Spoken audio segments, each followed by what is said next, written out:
என்ன அப்படி பாக்குற? உங்க அண்ணனை நீ தான் கடத்தி வச்சிருக்கான்னு கம்ப்ளைண்ட் வந்திருக்கு. என்ன விளையாடுறீங்களா? என்ன சார் நினைச்சிட்டு இருக்கீங்க உங்க மனசுல? எந்த மாதிரி ஒரு சூழ்நிலையில நான் இருக்கேன்னு தெரியுதுல, பாக்குறீங்கல்ல? அதெல்லாம் சரிதான். ஒரு கம்ப்ளைண்ட் கொடுத்தா விசாரிக்க வேண்டியது ஒரு போலீஸோட கடமை இல்லையா?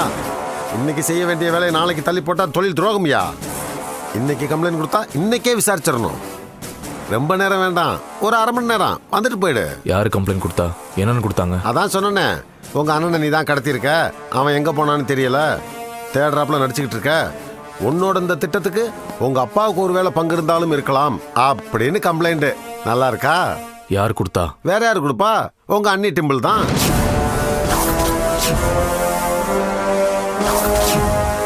காணாம போனவரோட வைஃப் கம்ப்ளைண்ட் பண்ணும்போது கவனிக்காம இருக்க முடியுமா? அதுக்காக தான் சொல்றேன், வந்து ஒரு அரை மணி நேரம் பேசிட்டு மட்டும் போயிரு. யோ வேணாம், எனக்கு கொலகாரன் ஆக்கிறாத. என்னையா தெரியும் உனக்கு? எனக்கும் அண்ணனுக்கும் எந்த மாதிரி உறவுன்னு உனக்கு தெரியுமா? என் மனசுல நான் அண்ணனுக்கு கொடுத்துருக்க இடம் என்னன்னு தெரியுமா?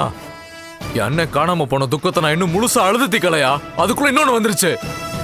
பேச வந்துட்ட பெருசா போ.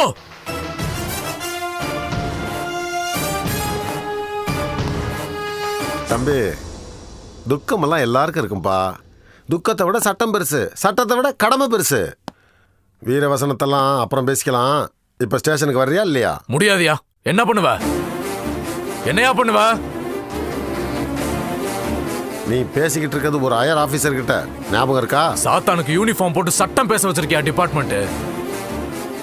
இங்க பாரு, உன் கூட ஆர்கியூ பண்ணலாம் எனக்கு விருப்பம் கிடையாது. என்னால வர முடியாது. உன்னால என்ன பண்ண முடியுமோ பண்ணிக்கோ போ. அப்ப என்ன வேணாலும் பண்ணிக்கலாமா? போயாங்கு. நீ கோவப்படலாம்ப்பா, நான் கோவப்பட மாட்டேன். ஏன்னா என் சர்வீஸ் அப்படி. அமைதியாவே எல்லாத்தையும் டீல் பண்ணி பழக்கம். வந்துடு ராசா.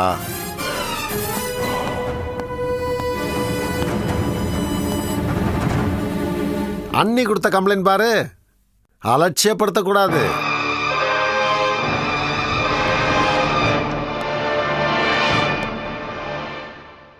அவளை கொன்னுட்டு உன்னை வந்து கவனிச்சுக்கிறேன்.